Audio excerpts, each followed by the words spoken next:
Today we have at Crossroads Art Center, Marybeth Eilerson. She is here and this is her fun art that she displays at Crossroads. And I don't know another way of putting it. Fun, because when you look at it, it makes you laugh. And art is supposed to bring emotion, and it definitely does. Yeah. And I can't tell you how many kids are drawn to this wall when they come in and they're looking at all the animals. Mm-hmm. So you bring many children and many parents a happy day and a smile on their face. I think that you and I are a little alike, where we don't have a formal arts training. I do mosaics, and I have had art training after college and things like that, and I think you're the same way. So talk a little bit about that. Yes. Yeah, I wish I would have been able to go to art school, but I didn't.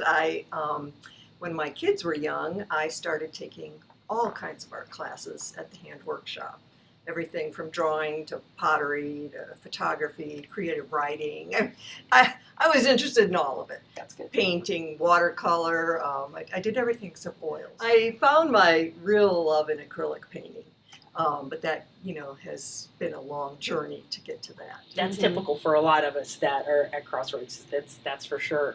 But you have come up with some different techniques you were telling me about when you're creating these pieces. Yes. And you guys are going to find this very interesting, because I was like, what? You're going to use what? But I've seen a lot, but I haven't seen some of these pieces. So just point out and give some illustrations of what you have used to create these animals.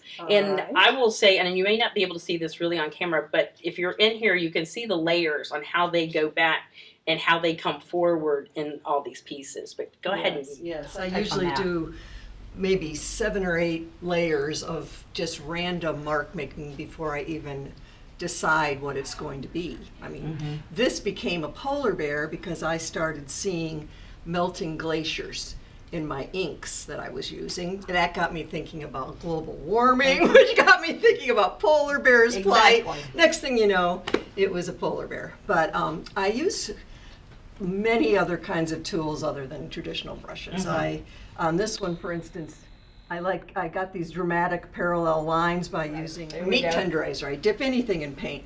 I like to use combs, and I will use a comb in ink to pull down lines, or I'll use a comb on straight surfaces, but to do lines of dots. Oh, okay. There lines we go. Of dots I use that are evenly spaced. I do that with different sizes of combs.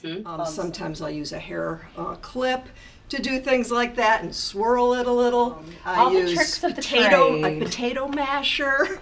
I use that with a sponge and get patterns. Legos, lots of little Lego hearts with the wheels of a Lego. You name it. If I can put it in paint, I put it in paint and try it. And on each painting, I like to try to I have a lot of ones that I like to use over and over again because they're kind of me. But then there's others on each painting that it's the first time I've tried that one. Right. They are fun, and they just make you laugh. And I'm excited that you brought some of these in, because we know what the holiday is coming up. We have Valentine's Day coming up. That's right. So she has quite a few of the hearts that are on here. The one that you have in the All Media show currently, which will be here through Valentine's, is the Broken Heart. Yes. Which we all have had that and been there before. But this is just so beautiful. This one is full heart, and it's because it's spilling off the edge, and he's so full. I love that. I love that. And so there are various different ones too that you have made cards out of. And I can't tell you how many that were sold of the moose for Christmas. We know a lot of those went out. A favorite of mine. I love his eyes and his color. Exactly. There are 13 of the animals that I did, and those are what I have the cards and prints of.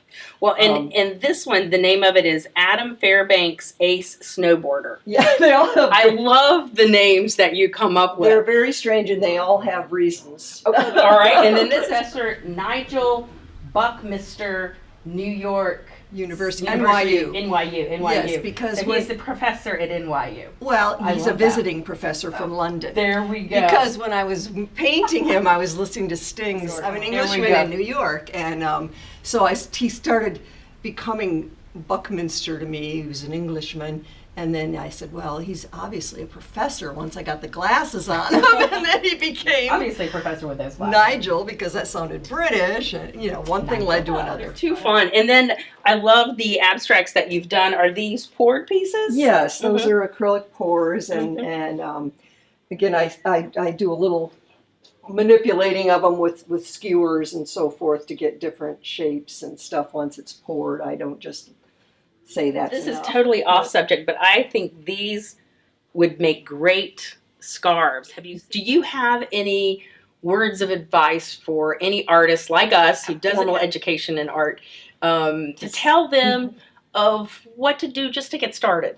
Well, you need to stick to it, and for me, I spent years making gifts for people, and I never felt I could sell them. So it took some special friends of mine to tell me, this is ridiculous. You need to start selling these. And when I started doing the animals, that really started clicking. And because they take me 1 to 2 months to make a big animal, I can't sell them real inexpensively, and that's when I got onto the prints, which started the Etsy shop and my website and all that, which has helped get those.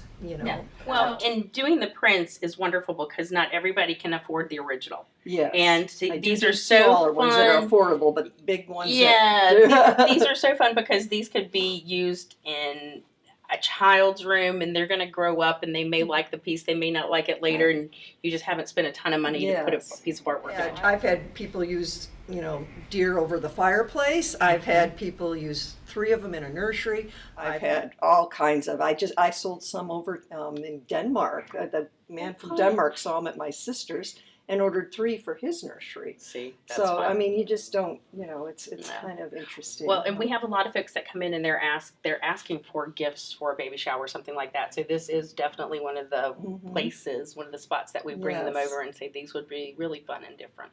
So my signature hug. Thank you so much. Thanks for being here and lending your specialty. Okay. Well, you're very welcome. Enjoyed it. Thank you.